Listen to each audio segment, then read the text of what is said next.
This one is going to be action and orientation. If you remember during lunch, Jerry walked around and kind of assigned / invited each table to talk about, to think about a priority. And I hope you had some good conversation between your lunch. But now we're going to dive into that a little bit. And as usual, anytime I'm up here, I'm going to ask you to do something a little bit strange. And make a list, mental or written, of the things that we could stop doing. And simply by virtue of not doing these things anymore, it would help advance that priority. Write them down, think about it. Our topic was bring the voices of lived experience into the group as partners. And then we began to say, what can we stop doing? And we can stop hosting events, planning events, creating boards, advisory councils, and attending legislative meetings without our community partners. We can stop ignoring cultural differences, as we said, and how our community partners access the services. We can stop pretending that there isn't a difference. And we can stop ignoring lived experience people as the experts, because we are not. And we can stop hoarding resources. We can start sharing them when we have events that are not for providers to talk to each other. Probably the table over here. Our group was established a centralized hub where services and providers can be co-located and accessible to families who need them. And so some of the ideas we came up with were stop admitting self-defeat. I like the phrase I can't, shooting down ideas. Stop judging. Stop the competition between organizations and other services as well. Stop ignoring the community layout, lack of structure. Stop limiting inclusivity. Stop focusing on a community that excludes population. Stop separating the organizations and services. Try to build like that collaboration. So that was what we came up with. This was ensuring that providers in other communities know about each other and provides and developing formal networks for working together on behalf of families. So we said stop working in silos, stop restricting services, especially if you have, if you're with that organization, you can't be in ours. Stop penalizing families for not having their basic needs met. Stop with the politics and stop competing. Yeah. Our question is, develop strategies for overcoming barriers to getting families what they need. So, as service agencies, stop hiring people who do not care. Well, that's really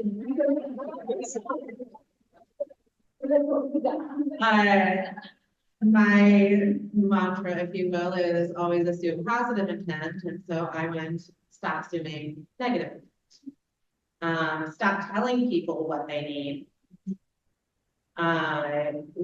A couple of ours were mentioned, so I'm kind of skipping through here. Don't just do the first aid, teach it too.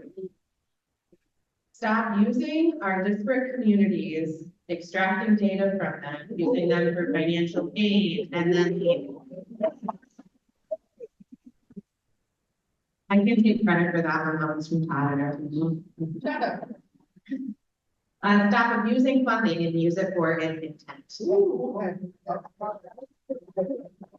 And the one I added was just stop talking at people and be intentional and listen to what they need. All right, so our question was address the most common reasons that families become involved in child welfare and development strategies. All right, so number one is stop requiring appointments for services. A lot of these families are they can't just stay strict to an appointment. Maybe just one day I can come in. We need to have more walk-in basis resources available. Stop in-person appointments only. It kind of goes hand in hand with the other one. Maybe open some virtual options. Or let's make it so that we can do things over the phone. COVID did make things a little bit more comfortable to do things over the phone, and a lot of people got accustomed to that. And now it's gone. And a lot of these people said, forget it. Now I can't do it over the phone. I'm not gonna go ask for it. I'm just gonna do it at home. Stop assuming families have knowledge of the resources that are available. So let's get together and start educating each other and our families and our communities about what is out there. Just because somebody has to wake you up, they have no idea how many different resources there are out there to help them. Even if it's just to help get somebody on their bus, there could be a resource. Connecting them to contractors and so forth. Stop limiting the amount of help and putting limitations on how often you can get help. I think we all said that.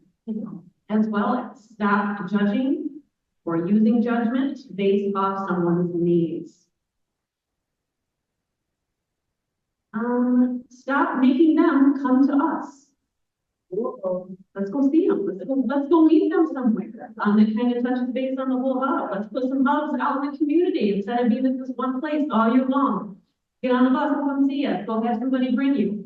Which is another thing. Stop assuming everyone has reliable transportation. Yeah. I would just like to say we are vulnerable.